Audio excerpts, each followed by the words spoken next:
ito ay rated SPG. Striktong patnubay at gabay ng magulang ang kailangan. Maaaring may masiselang tema, lengguwahe, karahasan, sexual, horror o droga na hindi angkop sa mga... Ayon kay Hazel ay hindi nga siya titigil hanggat hindi niya nga nababawi ang kanyang mag-ama na si Manuel at si Jessica.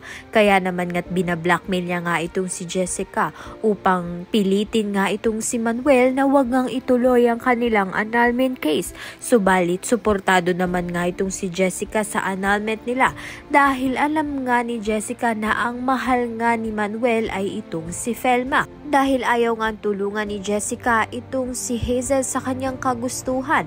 Kaya naman nga't mapipilitan nga itong si Hazel na sabihin nga ang katotohanan dito nga kay Manuel na hindi niya nga tunay na anak itong si Jessica.